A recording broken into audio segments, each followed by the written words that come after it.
ಈ ನಿನ್ನಣ್ಣನ ಆಶೀರ್ವಾದ ಹಾಗೂ ನಮ್ಮೂರಿನ ಆರಾಧ್ಯ ದೈವವಾದ ಕಲ್ಮೇಶ್ವರನ ಆಶೀರ್ವಾದ ನಮ್ಮ ಕುಟುಂಬದ ಮೇಲೆ ಸದಾ ಇರುತ್ತದೆ.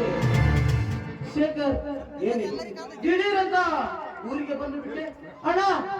ನಾನು ಊರಿಗೆ ಬರುತ್ತೇನಂತ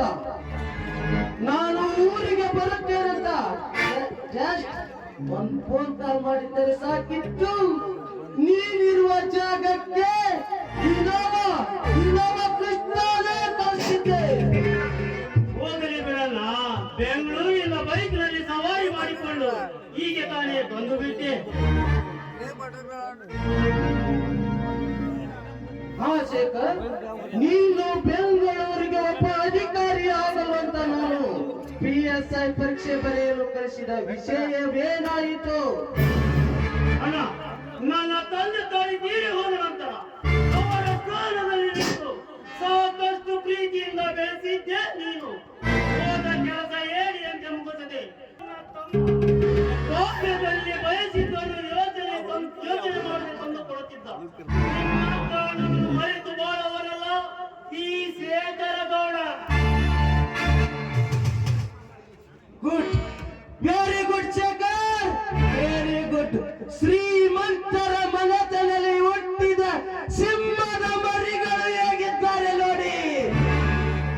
ಸಾರ್ಥಕವಾಯಿತು ಸಹೋದರ, ಸಾರ್ಥಕವಾಯಿತು. ನಾವು ಈ ಊರ ಗರ್ಭ ಶ್ರೀಮಂತ ಚಂದ್ರಕಾಂತ ಗೌಡನ ಮಕ್ಕಳಾಗಿ ಹಣ ಏನು ಚಿಕ್ಕ ವಯಸ್ಸಿನಲ್ಲಿ ಮಕ್ಕಳ ಪ್ರೀತಿ ಪ್ರೇಮವನ್ನು ಕಾಣದೆ ಕೈಮುಚ್ಚಿ ಮರೆಯಾದ ನನ್ನ ಎತ್ತ ತಂದೆ ತಾಯಿಗಳ ಋಣವನ್ನು ತೀರಿಸಲೇಬೇಕು. ಯಾವ ಬಡ್ಡಿ ಮಕ್ಕಳು ನಮ್ಮ ತಂದೆ ತಾಯಿಗಳ ಸಾವಿಗೆ ಕಾರಣರಾದರು.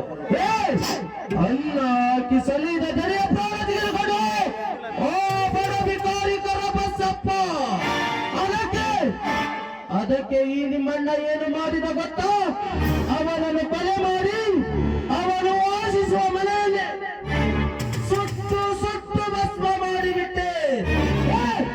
ಅಷ್ಟೇ ಏಕೆ, ಅವನ ವಂಶವನ್ನು ಉದ್ಧಾರ ಮಾಡುವ ವಂಶೋದ್ಧಾರಕರನ್ನು ಬೀದಿ ಪಾಲು ಮಾಡಿಬಿಟ್ಟೆ.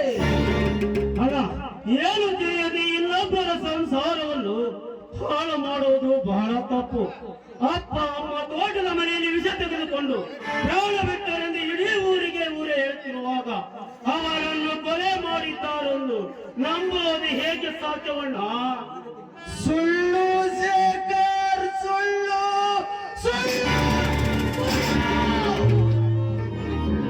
ನಮ್ಮ ತಂದೆ ತಾಯಿಗಳು ಆತ್ಮಹತ್ಯೆ ಮಾಡಿಕೊಂಡಿಲ್ಲ. ಈ ಊರಿನ ಬಡವರು ಕಟ್ಟಿದ ಒಂದು ಕಟ್ಟು ಕತೆ. ನಮ್ಮ ತಂದೆಯ ಪ್ರಾಣವನ್ನು ತೆಗೆದುಕೊಂಡು ಬಡ ಬಿಕಾರಿಕರ ಬಸಪ್ಪ. ಅದಕ್ಕೆ ನಾನು ಅವರನ್ನು ನಿರ್ವಂಶ ಮಾಡಿಬಿಟ್ಟೆ. ಎಂತ ತಪ್ಪು ಮಾಡಿಬಿಟ್ಟೆ? ಆ ಬಸಪ್ಪನನ್ನು ಕೊಂದು ನಾವು ಹೇಳಿದ ಮಾತನ್ನು ಚಾಚೂ ತಪ್ಪದೆ ನಿರ್ವಹಿಸಿದ್ದ ಆ ಬಸಪ್ಪನನ್ನು ಕೊಲ್ಲಬಾರದಾಗಿತ್ತು.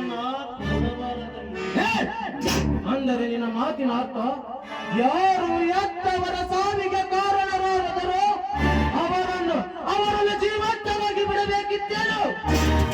ಅವನೇ ಕೊಲೆಗಾರನೆಂದು ನಂಬುವುದು ಹೇಗೆ?